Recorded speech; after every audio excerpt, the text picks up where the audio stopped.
వాళ్ళు ఆ మధ్య చెప్పడం అయితే ఇంతకంటే ఎక్కువ అన్నారు. 64 ఏమో అన్నారు, లేదు 47 అని చెప్తున్నారు వీళ్ళు. అవును. ఆ ఒరిజినల్ గా కౌలు రైతులు అందరూ అది ఎంత అనేటటువంటిది వాళ్ళు డేటా రిలీజ్ చేస్తే తెలుస్తుంది. మనం అప్పుడు చెప్పుంటాం కానీ మనం కూడా ఇప్పుడు ఆ వీడియోలు ఎత్తికి చూడలేం కదా. అవును అవును. ఎంతమంది రైతులకి ఎంతమంది కౌలు రైతులకి అనేది చూడాలి ఇక్కడ.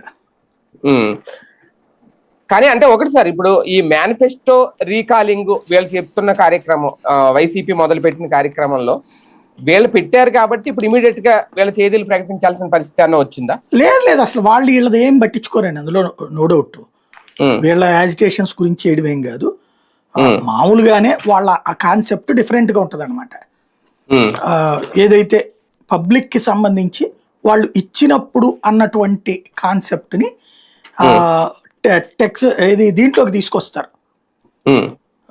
ఏది ఎప్పుడు ఇస్తే అప్పుడు, ఇప్పుడు ఏడాది నుంచి ఏమి ఇవ్వలేదు, ఏడాది నుంచి వెయ్యింది ఇప్పుడు ఎక్కడి నుంచి వేస్తారు అంటే వేస్తున్నాం చూసారా, ఇదిగో తల్లికి వందనం వేసేసాం, అన్నదాత సుఖీభావ రాబోతుంది. ఇప్పుడు వీళ్ళు మేబీ నేను అనుకోవడం వెయిట్ చేస్తుంది ఆ పిఎం కిసాన్ డబ్బులు నరేంద్ర మోడీ ఎప్పుడు వేస్తుంటే ఆ రోజు చెప్తారు కదా వీళ్ళకి వస్తుంది కదా, ఆ రోజున వేసేద్దామని.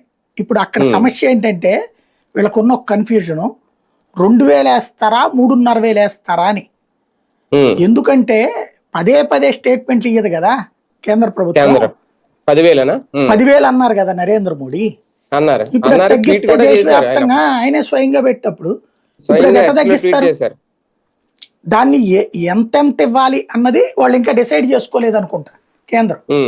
అప్పట్లో విన్నది ఏంటంటే 3,500 ఒకసారి, 3,500 ఒకసారి, 3,000 ఒకసారి అన్నారు. అప్పుడు వాళ్ళు 3,500 వేసారు అనుకోండి, వీళ్ళు 3,500 వేస్తే సరిపోతుంది. అట్లా వేద్దాం అనుకుంటున్నట్టు కనబడుతుంది వీళ్ళది. అది అంటే అలా చూసుకున్న క్రెడిట్ వీళ్ళదే. ఇప్పుడు వీళ్ళే ఇందాక